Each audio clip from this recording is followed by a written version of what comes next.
Behind the horrifying death of a 6-year-old girl, there lies more than just grief or suspicion. Someone committed the act. But someone else orchestrated it. A mastermind who tampered with every trace and moved people like pawns on a board. The police saw deceit in the mother. The public pointed fingers at the young son. The media swarmed like wolves around those who seemed innocent. But the one pulling all the strings was never named as a suspect. The JonBenét Ramsey case wasn't a moment of rage. It was a plan, a performance, a flawless deception. 911 emergency. We need him. Police. What's going on? 515th Street. What's going on there, ma'am? We have a kidnapping. Hurry. Patsy.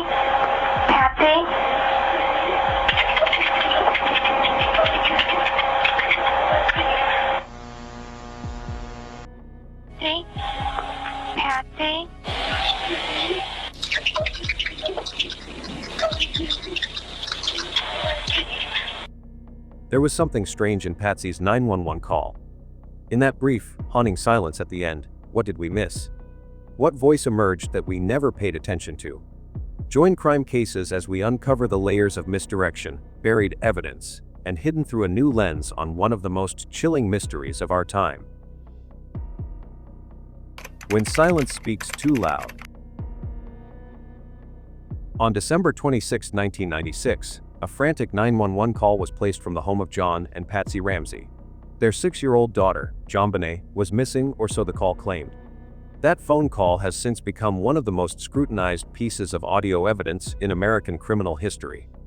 But while much attention has focused on Patsy's panicked voice, few have examined what's arguably more revealing: the silence of John Ramsey. At first glance, silence might seem insignificant. A man devastated by the supposed kidnapping of his daughter may be in shock, or simply letting his wife take the lead. But in the Ramsey case, where every breath is measured and every second dissected, silence becomes strategy. And for John Ramsey, that silence may have spoken louder than anything he could have said. Throughout the entire duration of Patsy's 911 call, nearly 3 minutes, John Ramsey never says a single word. He doesn't grab the phone, doesn't speak in the background, doesn't correct his wife, or offer additional information. He doesn't shout for help, doesn't panic. He doesn't even breathe loud enough to be heard. This silence is bizarre in the context of a panicked emergency call. Most parents in moments of crisis instinctively speak over one another, yell to the dispatcher, or offer information simultaneously. In contrast, John's absence is glaring not just in sound, but in presence.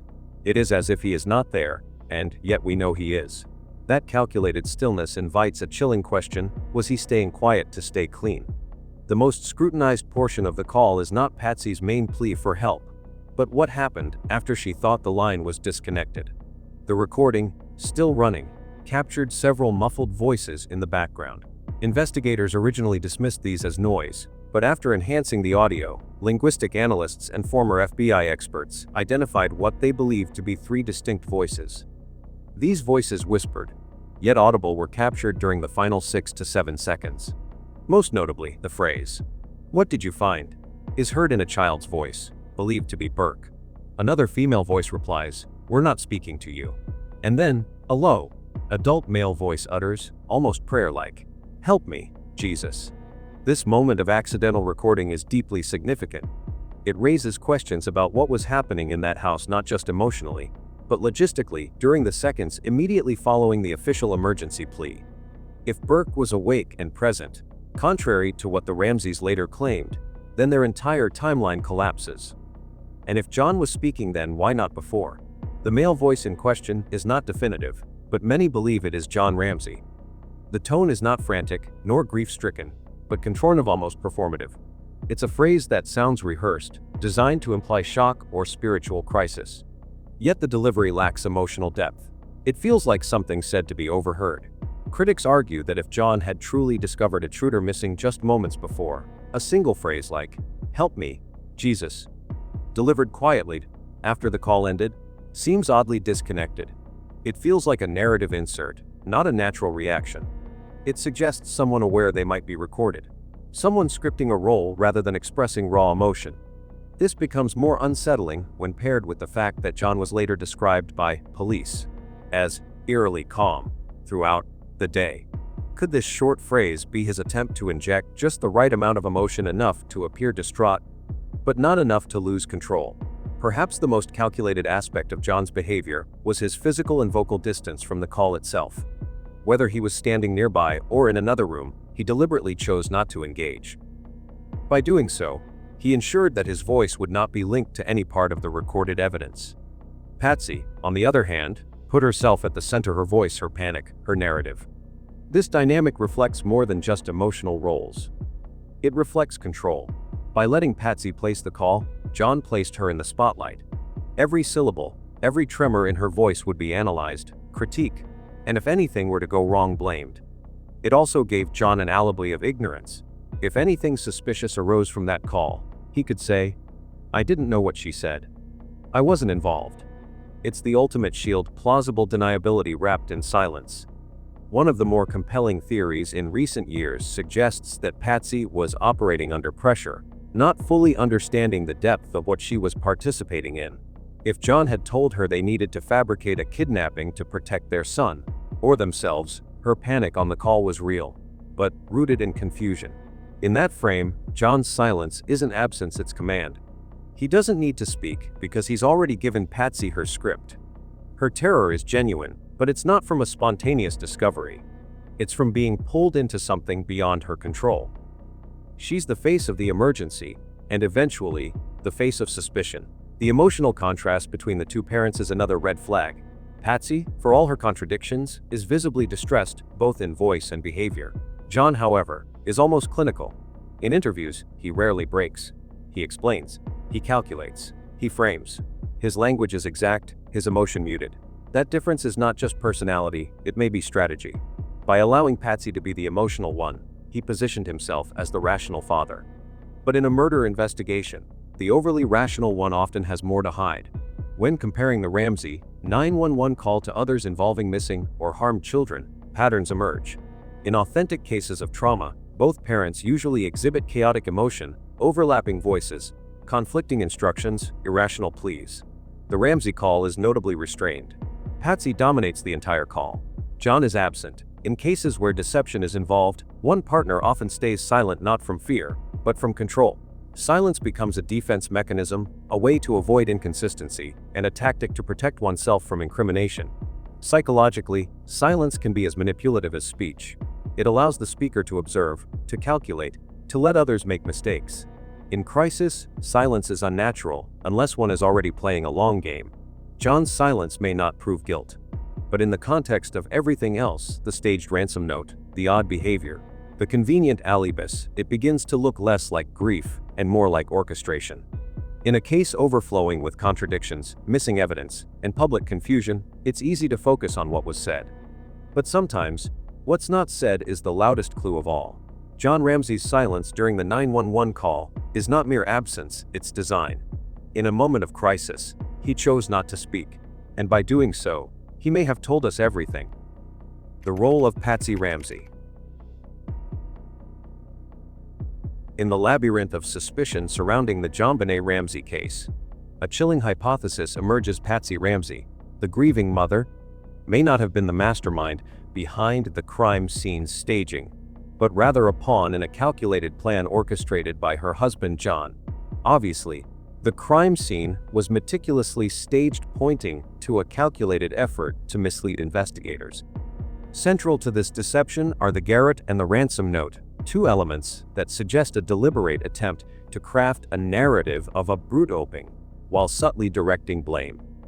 The garrote, a sophisticated device made from nylon cord and a broken paintbrush belonging to Patsy Ramsey, was tightly wrapped around JonBenét's neck, cutting deeply into her skin.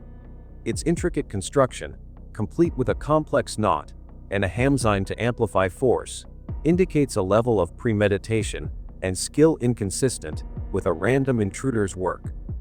The use of Patsy's paintbrush in both the garrote and a post-mortem act of sexual assault is seen as a deliberate choice to link her to the crime scene, suggesting an intent to incriminate her. This aligns with the hypothesis that John Ramsey, portrayed as a rational and controlling figure, orchestrated the staging to transform an accidental injury, possibly caused by Burke, into a staged murder, diverting attention from the family's involvement. The garrote's sophistication stands in stark contrast to other elements of the crime scene, such as the loosely tied nylon cords around JonBenét's wrists. These bindings, positioned above her head, were so lax that they allowed some movement, with no signs of struggle or injury on her wrists, an anomaly for a genuine kidnapping. This looseness suggests a staged effort to create the appearance of a kidnapping without the precision of a real assailant, who would likely secure the victim tightly to prevent resistance. John's claim that the garrote was tightly fastened and the wrist ties were difficult to undo is challenged by the physical evidence, which points to an intentional lack of rigor in the binding. His actions upon finding JonBenét, removing tape from her mouth and attempting to untie her hands before carrying her upstairs, further disrupted the scene, potentially justifying any of his DNA on the body while complicating forensic analysis. These inconsistencies fuel speculation that the staging was designed to appear amateurish, aligning with a plan to cast suspicion on Patsy while maintaining a facade of an external attack. The ransom note, a 2.5-page document written on paper and with a pen from the Ramsey household, is another cornerstone of the staged scene. Its unusual length, estimated to have taken 20-30 minutes to compose, is highly atypical for a real kidnapping, where perpetrators typically flee quickly. The note demands, 100,000 or 1,000 Zalozelsens, a sum matching John's annual bonus. A detail only someone close to the family would know. Its language, marked by phrases like, "Listen carefully," and references to action movies, says ransom and speed, exudes a calculated, almost theatrical tone that seems out of place for a panicked mother like Patsy. The note's spelling errors, such as bussiness with an extra letter S for business, and possession and a missing letters for suggest a rushed or deliberately sloppy effort, potentially to mimic an unprofessional criminal. Yet, the overall structure and commanding tone hint at a mind more akin to John's, with his background as a CEO accustomed to control and strategic thinking, possibly drawing from cultural references like a Mindhunter book on their nightstand. The hypothesis posits that Patsy did not independently stage the scene, but was manipulated by John to participate, particularly in writing the ransom note. In her panicked state after finding JonBenét unconscious, Patsy was convinced that the family faced ruin if the death was investigated, prompting her to follow John's loose instructions to pen the note. Its dramatic flair, reminiscent of Patsy's pageant background, was exploited to make it appear as her creation, while John shaped its content to reflect his calculated intent. Patsy's strong reaction upon learning the garrote caused JonBenét's death suggests she believed her daughter was already dead during the staging, unaware of the full plan. The presence of fibers from Patsy's clothing, her failure to change before calling 911, her inconsistent statements, and other incriminating details were not mere coincidences but deliberate outcomes of John's manipulation, designed to create a narrative that deflected blame from the true orchestrator of the cover-up. Among the most damning evidence against Patsy were fibers from the red sweater and black pants she wore to a Christmas party the night before JonBenét's death, found near the child's body in the basement. These fibers physically linked Patsy to the crime scene, suggesting her involvement in the events surrounding JonBenét's death. Similarly, a paintbrush from Patsy's art supplies, used in a post-mortem act of sexual assault, further tied her to the scene, as it was a personal item unmistakably associated with her. The discovery of a bowl of pineapple on the breakfast table, bearing Patsy's and Burke's fingerprints, but none from John, added another layer of suspicion, as traces of pineapple in JonBenét's stomach indicated she ate shortly before her death. These physical traces painted Patsy as a central figure in the crime, yet the hypothesis posits that John deliberately ensured these items, quibers, the paintbrush, and the pineapple bowl, implicated Patsy, while he avoided leaving similar evidence. Patsy's behavior further fueled suspicion, particularly her decision to wear the same clothes from the previous night, when she called 911 at 5:52 am on December 26, 1996. Despite having time to change, her unchanged attire suggested she might have been involved in the night's events, as her clothing could carry forensic traces like the fibers found at the scene. In contrast, John bathed and changed, eliminating potential evidence against himself, a disparity that suggests he intentionally left Patsy exposed to scrutiny. Her emotional reactions also drew attention. Some police officer noted that Patsy's grief appeared inconsistent, shifting from intense sobbing to moments of silence, which they interpreted as a lack of genuine sorrow.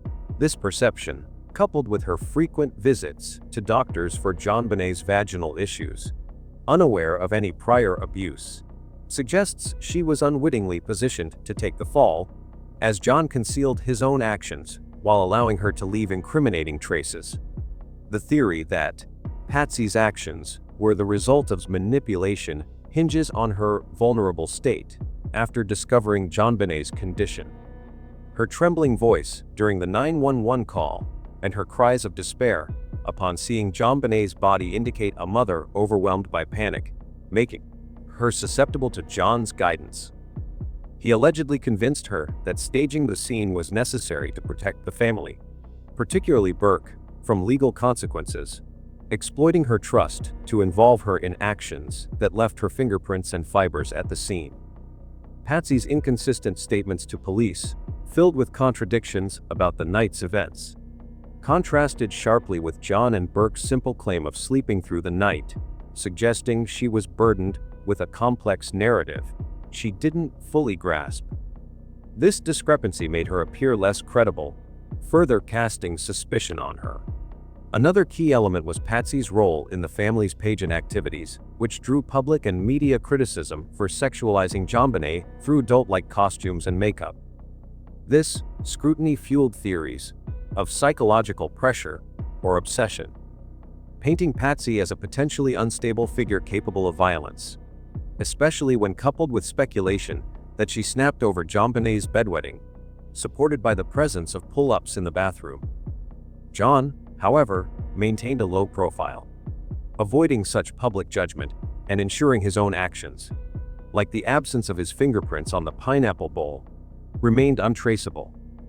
His strategic withdrawal from incriminating tasks, such as handling the body or interacting with evidence, allowed Patsy to bear the brunt of suspicion. John's alleged manipulation extended to delaying formal police interviews for 4 months, a move attributed to Patsy's grief, but which heightened perceptions of her uncooperativeness. By contrast, John's composed demeanor and minimal engagement with investigators helped him evade similar scrutiny.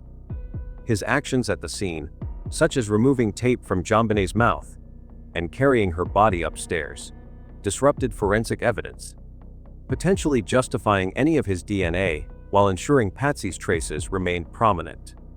The absence of John's fingerprints and the careful observation of his and Burke's simple alibis suggest a calculated effort to distance himself from the crime, while Patsy, in her panic compliance, left a trail of evidence. Though the presence of unidentified male DNA and other external traces challenges this narrative, the pattern of evidence implicating Patsy, fibers, fingerprints, and inconsistent behavior, points to a deliberate strategy to position her as the focal point of suspicion, orchestrated by a figure who remained carefully in the shadows.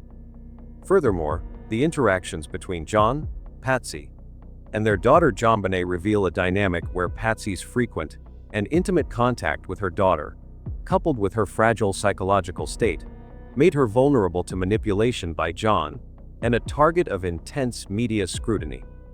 Patsy was the primary caregiver, deeply involved in JonBenét's daily life, particularly in managing her demanding pageant schedule. She spent countless hours preparing costumes, coaching performances, and accompanying JonBenét to competitions, fostering a close emotional bond. On the night of December 25, 1996, Patsy dressed JonBenét for bed after a Christmas party, a routine task that underscored her hands-on role. In contrast, John, a busy CEO of Access Graphics, played a more distant role. He supported JonBenét's pageant activities, but was less engaged in her daily care, with his interactions limited to moments like reading bedtime stories. His claim of sleeping through the night until Patsy's cries alerted him to JonBenét's absence indicates minimal contact during the critical hours before the tragedy. Patsy's psychological state at the time of the murder amplified her vulnerability. Having survived stage IV ovarian cancer by 1995, she carried lingering emotional scars, described as making her fragile and dependent on John for major decisions. The relentless pace of organizing the family's Christmas travel plans and JonBenét's pageant commitments added to her stress, leaving her exhausted. Her trembling voice during the 911 call at 5:02 a.m. on December 26, 1996, and her anguished cries upon seeing JonBenét's body, described as a dreamlike state where she could only scream and pray, reveal a mother overwhelmed by panic. This emotional turmoil, combined with her reliance on John, created a perfect storm for manipulation. The hypothesis suggests John exploited this fragility, convincing Patsy that staging the crime scene was necessary to protect their family, particularly Burke, from legal repercussions. Her inconsistent statements to police, riddled with contradictions about the night's events, contrast sharply with John and Burke's simple alibi of sleeping through the night, suggesting she was burdened with a complex narrative she didn't fully understand, further exposing her to suspicion. The media's portrayal of Patsy intensified her vulnerability, casting her as a suspect in the public eye. Her role in pushing JonBenet into pageants, dressing her in adult-like costumes and makeup, drew harsh criticism for sexualizing her daughter, fueling speculation about an unhealthy obsession with image. Reports of JonBenet's bedwetting, coupled with pull-ups found in her bathroom, led some to theorize that Patsy, under stress, might have snapped, causing accidental harm. The media seized on these narratives, portraying her as a potentially unstable mother, a perception reinforced by her unchanged clothing from the previous night during the 911 call. Seen as suspicious despite her emotional distress. Fibers from her red sweater and black pants found near JonBenet's body, along with her fingerprints on the pineapple bowl, cemented her as a focal point of suspicion.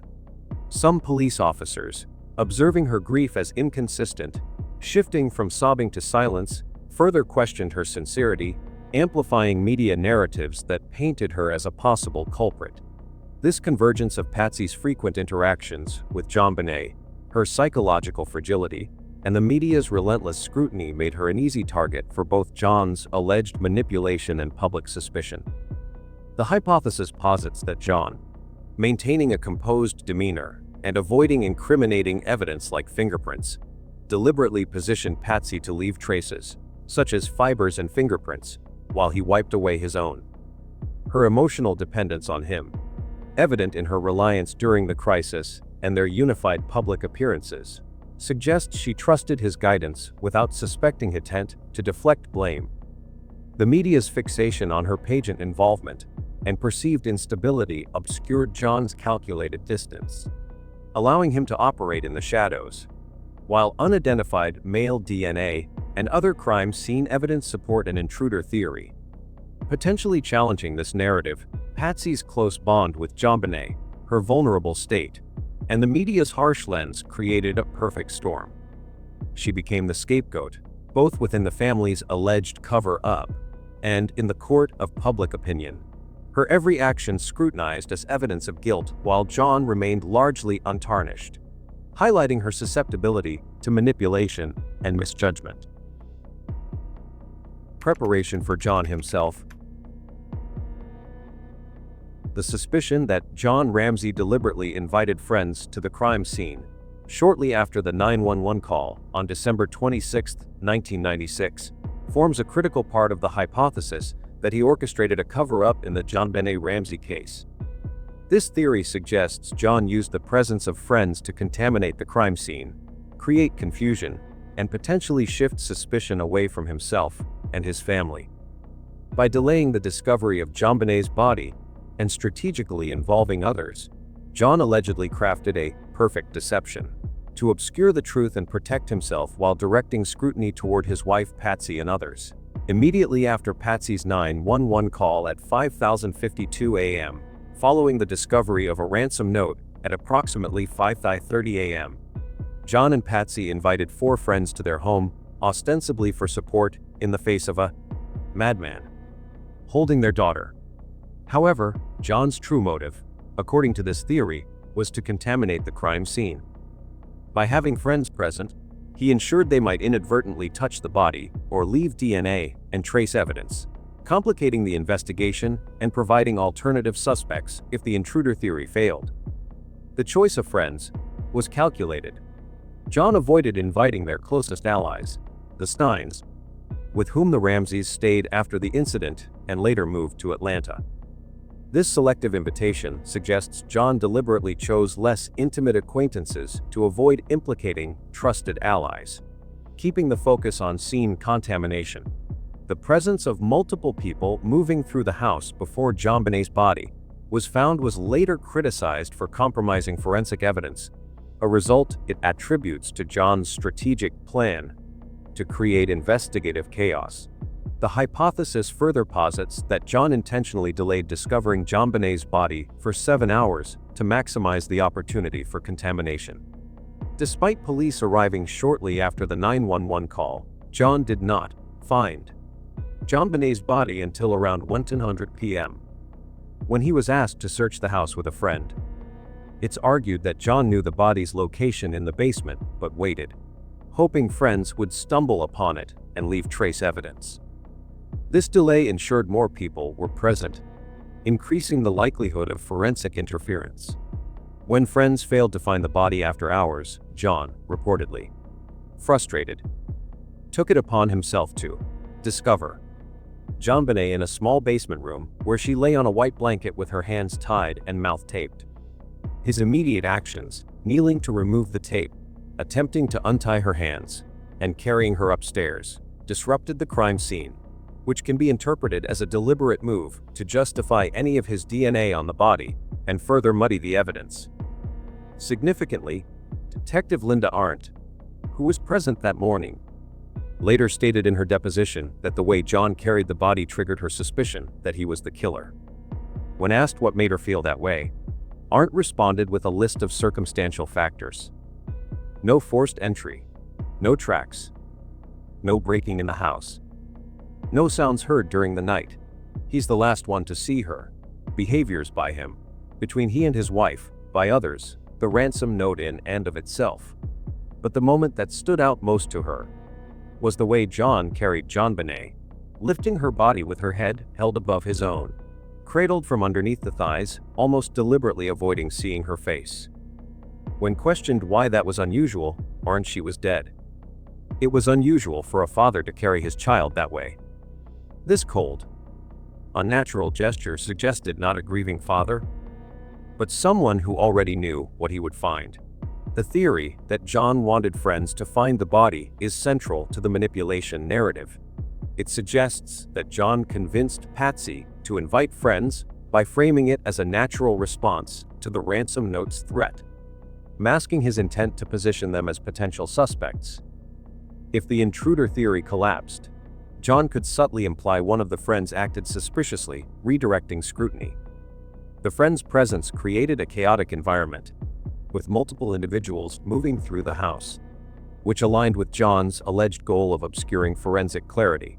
It emphasizes that this chaos was part of a perfect deception, allowing John to maintain control, while Patsy, in her panicked state, unknowingly played into his plan by agreeing to call friends.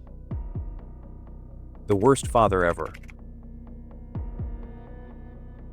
From the very beginning of the investigation into JonBenét Ramsey's murder, a peculiar dynamic began to surface. John Ramsey never directly blamed his wife or his son, but he also never fully cleared them either. Instead, he allowed Patsy to become the emotional center of suspicion, the hysterical mother, unstable, distraught, making her the natural lightning rod for public scrutiny and media speculation. It was a highly effective strategy. The more emotional you are, the more suspicious you appear, and John seemed to know that all too well. In one interview, when Patsy began to speak off script, John glanced sharply at her and clicked his tongue, a subtle yet authoritative cue. It wasn't just a partner's gesture. We feel like there are at least two people on the face of this earth that know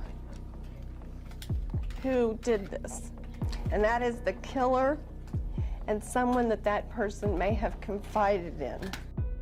It wasn't just a partner's gesture. It was a director's signal. A quiet reminder to stay in character. With Burke, the protection was even more calculated. Long before the police or media raised any questions, the Ramseys proactively insisted that Burke had slept through the entire night. Patsy repeated this so often that it no longer sounded like testimony, it sounded like a pre-written line in a carefully rehearsed script. The family also strictly limited Burke's exposure to both the press and law enforcement. Interviews were controlled. Public appearances, non-existent. Throughout the entire narrative of that fateful night, Burke was consistently almost perfectly absent. As if someone had intentionally written him out of the story. John didn't need to say, "Burke is innocent." He simply built a version of the story where Burke never had the chance to be guilty. At the same time, Patsy, fragile, emotional, easily unraveled, became the ideal scapegoat. John remained calm, composed, untouched. He didn't commit any obvious missteps. And that, perhaps, was the most chilling kind of control. He didn't protect them by defending them. He protected them by writing the roles they would unknowingly play. But perhaps John's strategy wasn't simply about protecting his family. Maybe it was about protecting himself. Because as the investigation progressed, whispers began to surface, disturbing, unshakable whispers that this wasn't just a case of murder, but possibly years of hidden abuse. Motive number one. You are guilty, Mr. Ramsey, because there was some evidence that your daughter had been sexually molested. JonBenét had a history of medical visits for unexplained issues. Vaginal irritation. Chronic infections. The kind of signs that, to the untrained eye, might seem minor, but to forensic examiners, raised serious red flags. And then came the autopsy. Evidence of both acute and prior sexual trauma. A detail buried under layers of legal protection, but devastating to those who knew how to interpret it. Suddenly, the stakes shifted. This wasn't just about an accidental death. It was about what might be revealed if the full truth came to light. And if John Ramsey had anything to do with that abuse, if he feared that an autopsy would expose him, then covering up the crime wasn't just damage control. It was self-preservation. That changes everything. Because now, the elaborate staging, the manipulation, the decision to let Patsy write the ransom note wasn't to save her. It was to set her up. A mother in grief, a woman in panic, the perfect fall person. While John remained composed, helpful, cooperative, but always just distant enough. He never had to lie directly. He just let everyone else carry the weight of his secrets. Patsy became the face of chaos. Burke became the innocent child. And John, he became the man who always looked like he was trying to hold it all together. Because if the world started asking the real question, who would hurt JonBenét in that way? They might start looking at the one person who had both access and motive. And that couldn't be allowed. So John built a narrative. One where he was the grieving father, Patsy was the hysterical mother. Burke was asleep. And the truth was buried with JonBenét.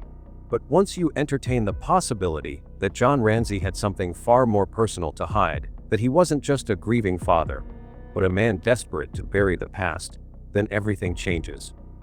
The garrote. The ransom note. The carefully orchestrated discovery of the body. None of it feels accidental anymore. It feels designed. As the walls began to close in, the pressure shifted. What was once a tragic mystery about a murdered child began to unravel into something darker. Something buried much deeper than a single night of horror. Beneath the surface of grief, beneath the show of unity and public silence, there were whispers. Faint at first, then more persistent. Medical records. Forensic findings. Testimonies. And finally, the most damning detail of all. Evidence of sexual trauma, both recent and chronic, on JonBenét's small body. That changed everything. If JonBenét had died by accident, say a fall, or a childish fight gone wrong. The family might have been torn apart by grief, but not necessarily destroyed. But abuse? That was a different kind of crime. One that rewrites every memory, every photo, every televised moment of the girl in makeup and pageant gowns. And if that abuse had been ongoing, if the autopsy could expose not just a single act, but a history, then John Ramsey wasn't just a grieving father. He was the prime suspect in a secret so vile that even prison might not offer shelter from the world's judgment. So he did what predators often do when they feel the hunt turning. He rewrote the story, not by running, not by confessing, but by redirecting the spotlight onto Patsy. He knew her well, her panic, her dependency, her need to believe in him, to follow his lead. She wasn't strong on her own, not emotionally. That's what made her perfect. John crafted the narrative like a stage director. The ransom note. He didn't write it himself. That would leave too many traces. Instead, he put the pen in Patsy's hand. Whether he dictated the words, or gave her just enough to improvise on her own, the result was the same: her handwriting on a ridiculous, implausible document. A document that would consume the attention of detectives and handwriting experts for years. He didn't scream at her. He didn't threaten her. He simply guided her with calm, with strategy, letting her believe they were saving the family together, when in fact she was sinking alone. And when the police arrived and the public chaos began, John stepped back. Not too far. Just enough to seem present, cooperative, grieving but detached, controlled. He let Patsy fall apart on national television. He let her be the one who called 911. He let her be the one who was hysterical. He let her be the one whose fingerprints were all over the notepad, the pen, the voice of the note. And he did it all without saying a word. Because that was the brilliance and the cruelty of his design. He didn't need to deny anything. He didn't need to lie outright. He just needed to stay silent long enough for everyone else to say the wrong things.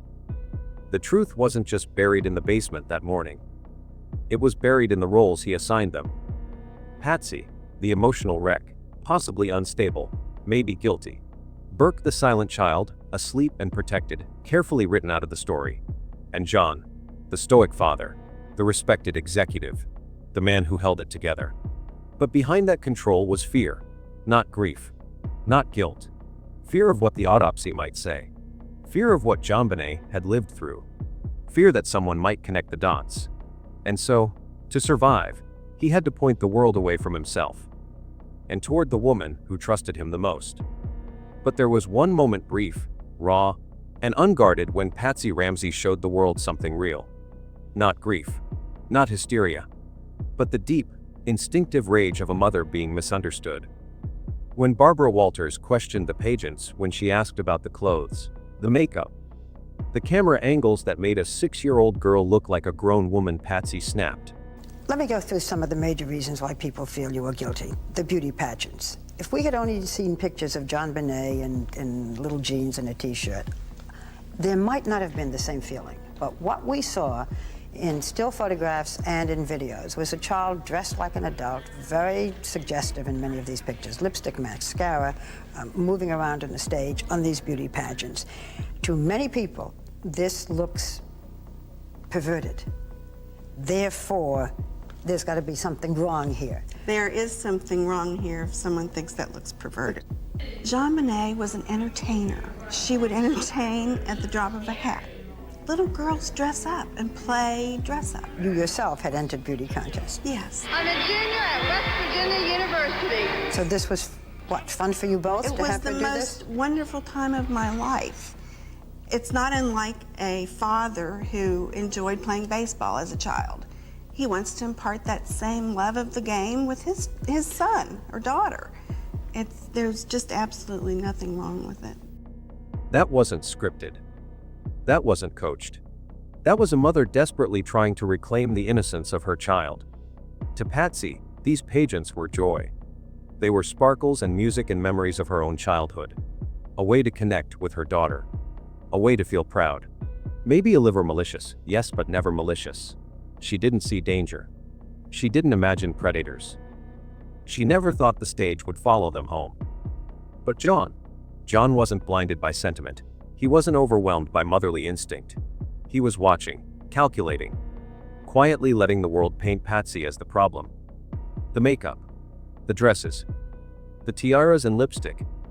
They were no longer just costumes, they became evidence. Fool for the theory that Patsy pushed too hard, loved too much, snapped too fast. And John said nothing. He didn't defend her. He didn't interrupt the accusations.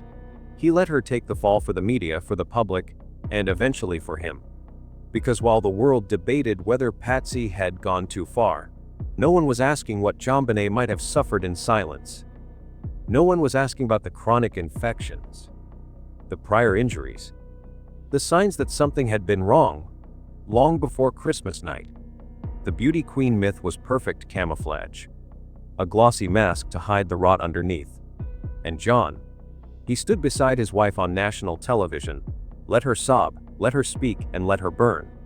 He didn't write the ransom note, but he gave her the pen. He didn't lie, but he let her drown in half-truths. He didn't strike the blow, perhaps, but he made sure she looked like the one who did. Because deep down, he knew what they might find if they looked too closely at him. His relationship with his daughter. At the autopsy. At the garrote, not just as a weapon, but as a symbol. A horrifying, deliberate tool. And so he let the world believe what they wanted. That Patsy had failed as a mother. That Burke had snapped. That someone, anyone but him, had done it. Because sometimes, survival doesn't require a clean escape. It just needs the right person to stand in the fire while you stay dry. And say, as you say that, we want to find the killer. They'll say, well, you are the killer. You know, look, we're never going to convince cynics of the truth, so we don't try to. What we're trying to do is solicit help from the public to find this creature and to beg the Colorado officials to be at least objective and open enough to listen when that tip comes through. Then we'll find this person. One major issue in the theory is the frequency of JonBenét's medical visits, reportedly around 30 times in 3 years, for vaginal issues. If John were responsible for prior abuse, allowing such frequent doctor visits, even to a family friend like Dr. Biff, seems counterintuitive, as these examinations risked exposing evidence of abuse. A reasonable explanation is that John, adhering to traditional gender roles and consumed by his demanding role as CEO of Access Graphics, may not have been fully aware of the specifics or frequency of these appointments. Patsy, as the primary caregiver, handled JonBenét's medical needs, and given the sensitive nature of gynecological concerns, she may not have disclosed the details to John, particularly if he dismissed such matters as outside his purview. Dr. Biff, a pediatrician and close friend, never conducted internal examinations that might have detected abuse, focusing instead on external symptoms like infections, which could explain why John did not perceive these visits as a threat to his secrecy. Another challenge is John's unwavering public support for Patsy until her death in 2006, which appears inconsistent with the idea that he intended to frame her for the crime. His defense, often articulated in interviews as a refusal to believe Patsy could be capable of murder, might seem to undermine the notion of deliberate manipulation. However, this support can be reconciled with the hypothesis by viewing it as a strategic facade. John's public stance allowed him to maintain this vanity in the face of intense scrutiny, while subtly leaving room for Patsy to remain a suspect. His immediate compliance in providing the notepad used for the ransom note to investigators, when asked for a sample of Patsy's handwriting, suggests a calculated move to direct suspicion toward her without overtly accusing her. This action aligns with a strategy where John could outwardly champion Patsy while ensuring evidence, such as fibers from her clothing or her fingerprints, kept her under suspicion, thus deflecting attention from himself. The absence of direct evidence proving John's prior abuse of JonBenét poses another significant hurdle, as no definitive forensic or testimonial proof exists, and he was never prosecuted. The hypothesis relies on circumstantial indicators, such as the post-mortem assault involving Patsy's paintbrush, which appears staged to mask earlier abuse. A logical explanation is that the post-mortem act was designed to mimic a random predator's behavior, obscuring any prior abuse by creating a narrative of an external attack. The lack of internal examinations by Dr. Beef supports the possibility that prior abuse went undetected, as his focus on external symptoms and his status as a family friend may have limited his scrutiny. Furthermore, John's concern about an emergency room visit revealing abuse, as suggested by some experts, could explain the elaborate staging, including the use of the paintbrush to create a misleading crime scene that pointed away from familial involvement. JonBenét's medical records in a bank safe, his prescription of controlled substances to Patsy post-murder, despite not being her doctor, and his intervention to sedate her and delay police interviews suggest an unusual level of involvement. These actions could be explained as those of a loyal friend protecting the Ramseys, particularly John, with whom he shared a personal connection through golf. Dr. Beef's failure to refer JonBenét to a specialist for her chronic vaginal issues, despite their frequency, might reflect a desire to avoid deeper scrutiny that could have implicated John. His presence at the Fernie residence on December 26, administering sedatives to Patsy and consulting with John before lawyers were called, suggests he may have been complicit in managing the crisis to shield the family, intentionally or not, from revealing incriminating details. This aligns with the hypothesis that John orchestrated the aftermath to control the narrative, using trusted allies like Dr. Biff to limit Patsy's interactions with investigators. Finally, the timing and complexity of the staging itself present a challenge, as orchestrating such a scene in a short time frame requires significant composure and planning, especially under the pressure of a child's death. John's calm demeanor, contrasted with Patsy's panic, supports the idea that he had the clarity to execute a deliberate cover-up. The hypothesis posits that John acted swiftly to transform an accidental death into a staged kidnapping, using elements like the paintbrush to mislead investigators while ensuring Patsy's involvement left her vulnerable to suspicion. While the lack of direct evidence and John's public loyalty to Patsy complicate the theory, these challenges can be addressed by viewing his actions as a calculated balance of deflecting blame while maintaining a facade of familial unity, leveraging Patsy's emotional fragility and the trust of close associates to obscure his role. The victim of dream and fame. In a personal perspective, the tragic story of JonBenét Ramsey, a 6-year-old girl thrust into the spotlight through child beauty pageants, serves as a haunting case study of the consequences of parental expectations, the loss of childhood innocence, and the dangers of premature fame. JonBenét, murdered in 1996, became a symbol not only of an unsolved crime, but also of a broader societal issue, the imposition of parental dreams onto young children, particularly daughters. Her parents, John and Patsy Ramsey, propelled her into a world of glamour and performance, a decision that reflected their own desires and emotions more than the needs or wishes of their young daughter. The impact of this choice robbed JonBenét of a carefree childhood, exposed her to predatory attention, and left her vulnerable to exploitation both during her life and after her death. The media frenzy and the distortion of her image fronted the tragedy, turning her into an object of fascination and, in some cases, perverse obsession. From an early age, JonBenét was molded into the image of a beauty queen, a role that aligned closely with her mother Patsy's own past as a pageant contestant. Patsy, who had competed in pageants like Miss West Virginia, seemed to see in JonBenét an opportunity to relive or fulfill her own unrealized ambitions.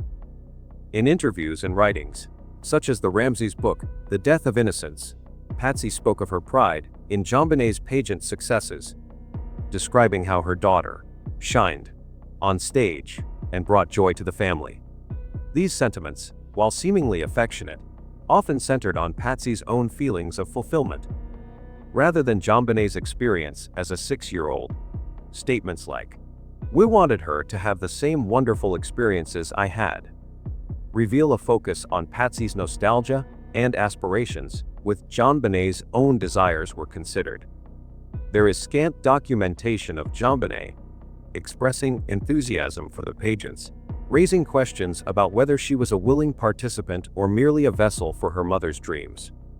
John Ramsey, while less vocal about the pageants, defended them as healthy and fun in a 1997 interview, emphasizing the family's perspective over any reflection on how the competitive environment might have affected his daughter.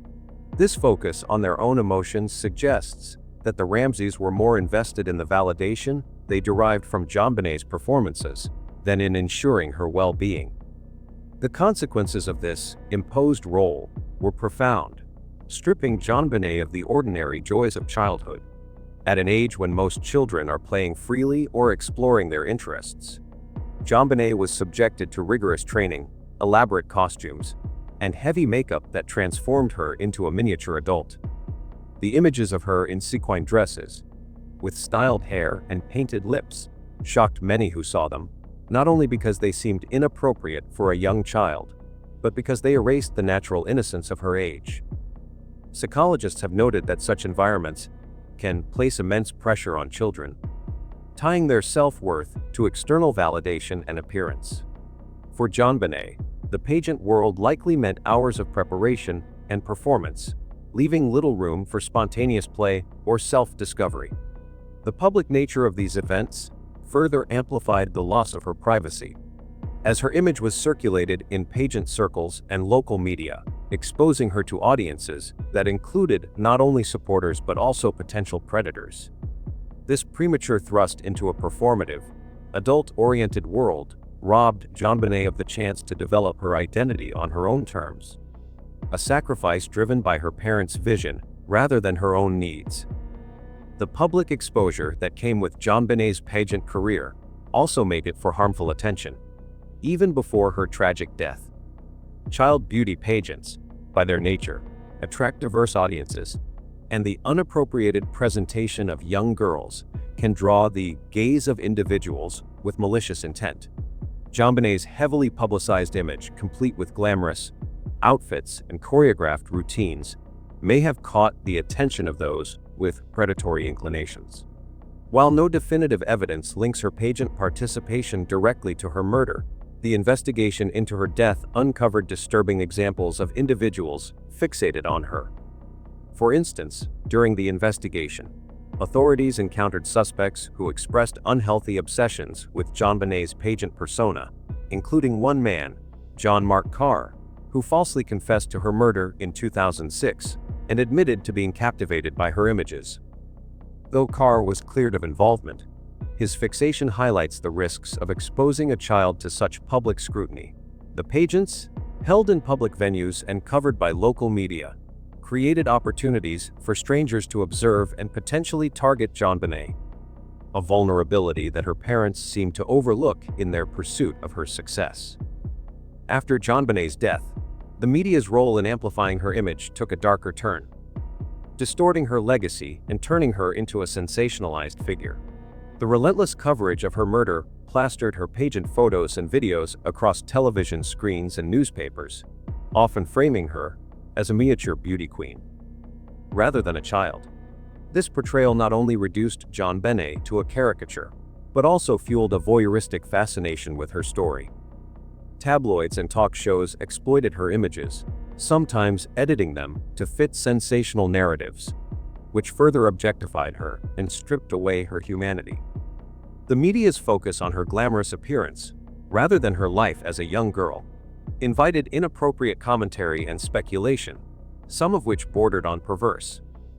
In the years following her death, the rise of the internet exacerbated this exploitation, as her pageant images were shared on websites and forums, occasionally in contexts that were outright disturbing.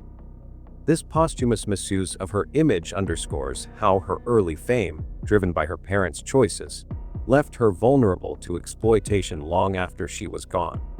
The tragedy of JonBenét Ramsey's life and death is a stark reminder of the dangers of imposing parental ambitions on young children. John and Patsy Ramsey's focus on their own pride and fulfillment, as seen in their statements about JonBenét's pageant participation, overshadowed considerations of what was best for her as a child. The pageants, while presented as a wholesome activity, stripped her of a normal childhood and exposed her to risks that no 6-year-old should face. The media's role in amplifying and distorting her image, both before and after her death, compounded these risks, turning her into a target for unhealthy fixation and exploitation. Her story raises critical questions about the ethics of child beauty pageants and the responsibility of parents to protect their children from the pressures of public life. Ultimately, JonBenét's legacy serves as a cautionary tale about the consequences of prioritizing adult aspirations over a child's well-being, a mistake that not only shaped her brief life, but also left her vulnerable to the darker forces drawn by her unintended fame. The JonBenét Ramsey case remains a haunting lesson in the fragility of childhood and the complexities of justice, urging society to reflect. The JonBenét Ramsey case also laid bare a disturbing pattern in how the media handles tragedy. Rather than treating JonBenét as a human being, an innocent child caught in unimaginable circumstances, she became a spectacle, a headline, a face used to sell newspapers and generate ratings. Her image, often glamorized in full pageant attire, was splashed across television screens, often without thought to what it meant to turn a little girl into a national fixation. This wasn't journalism. It was exploitation. And the damage didn't stop at the media. It extended to our collective culture. JonBenét became a character in a true crime saga, her real life reduced to theories, timelines, and sound bites. Every move her family made, every facial expression, every inconsistency in their statements was dissected, not just by investigators, but by the public. In doing so, we all became complicit in losing sight of the only thing that should have mattered: justice for JonBenét. What does it say about us, as a society, that we consumed this tragedy as entertainment, that we allowed speculation to replace evidence, that a 6-year-old girl's murder became late-night comedy fodder and the subject of sensational documentaries more focused on drama than truth? JonBenét's legacy should not be about the mystery. It should be about the meaning, a reminder that children are not trophies, that fame is not innocence, and that behind every case like this is a family flawed, grieving human. We may never know exactly what happened in that house on Christmas night, 1996. The truth may remain tangled in half-confessions, legal loopholes, and the silence of those who know more than they ever said. But we do know who JonBenét was: a child, a daughter, a sister, a soul that deserved protection, not a stage. Her name should not be remembered because of the crime that took her. It should be remembered because of the light she brought before it. As we revisit this case through theories, evidence, and analysis, let's also pause. Let's grieve. Let's acknowledge that beyond the headlines, and behind the mystery, is a simple, heartbreaking truth: a little girl is gone, and nothing can make that right. Not justice. No answers. Not even time. On the consequences of parental ambition and the rush to judgment. One hypothesis that has persisted is that John Ramsey, JonBenét's father, could be the perpetrator of her 1996 murder. This theory, fueled by inconsistencies in the family's accounts and the intense media scrutiny they faced, suggests a darker side to the Ramsey household. However, such speculation must be tempered with the recognition that John Ramsey is also a father who lost his daughter in a horrific tragedy. No definitive evidence has ever linked him to the crime, and the case remains unsolved. To assume guilt based on conjecture risks compounding the pain of a grieving parent whose life was irrevocably altered by loss. The lesson here is the danger of premature judgment. Without concrete evidence, accusations can unjustly tarnish reputations and deepen wounds. The media's role in amplifying theories, often without proof, underscored for restraint and empathy in handling such sensitive cases. For JonBenét, the true victim, the case teaches us to protect and honor the innocence of children. Her life was overshadowed by the adult world of beauty pageants, driven by her parents' aspirations, which exposed her to risks no child should face. Her tragic death and the subsequent exploitation of her image highlight the importance of safeguarding children from premature public exposure and ensuring their well-being over external validation. JonBenét was an innocent 6-year-old, full of potential, whose memory deserves to be preserved with dignity, not reduced to a sensationalized figure. The case reminds us to prioritize a child's right to carefree, protected childhood over adult ambitions. Until the truth is revealed, if ever, we must respect the emotions and honor of all individuals involved, including John Ramsey, whose life has been defined by both loss and scrutiny. Above all, we must hold JonBenét's memory in reverence, recognizing her as a blameless child caught in a web of adult choices and societal pressures. Her story calls for compassion, caution in judgment, and a commitment to protecting the innocence of children above all else. The Ramsey family, John, Patsy, and Burke, has endured relentless public condemnation since JonBenét's murder in 1996, a punishment many argue surpasses the confines of a prison sentence due to its unending nature. From the moment the case broke, the Boulder police's focus on the family as prime suspects ignited a media firestorm. John and Patsy, thrust into the spotlight, faced accusations of staging the crime, fueled by the ransom note's peculiarities and their perceived aloofness during interviews. The public, fed by sensational headlines, branded them as cold, calculating killers, ignoring their grief as parents who lost a child. Patsy, in particular, bore the brunt of scrutiny, her beauty pageant involvement twisted into a narrative of exploitation. The absence of a conviction did little the vitriol. Instead, it amplified speculation, with tabloids and talk shows painting them as guilty in the court of public opinion. Burke, only 9 at the time, was not spared. Theories suggesting he accidentally killed his sister, often backed by misinterpretations of his behavior in interviews, haunted him into adulthood. The 2016 documentary reignited accusations, leading to a $750 million lawsuit from Burke, yet the stigma persisted. Unlike a prison term, which offers a defined end, the Ramseys' punishment has been a lifelong sentence of suspicion with no parole. Social media platforms have kept the accusations alive, dissecting their every word and action, from John's stoic demeanor to Patsy's emotional breakdowns, as evidence of guilt rather than trauma. This relentless vilification has isolated the family, forcing them to navigate a world where their names are synonymous with infamy. John, who lost his daughter and later Patsy to cancer in 2006, has spoken of the agony of being judged without evidence, a sentiment echoed in his media appearances. Burke, now in his late 30s, conclusively, his childhood forever tainted. The public's refusal to move on, coupled with the case's unresolved status, ensures their suffering continues. While a prison sentence offers closure, the Ramseys' ordeal, decades of accusations, loss of privacy, and fractured lives, proves a harsher fate, with no end in sight as the world's fascination with the case endures.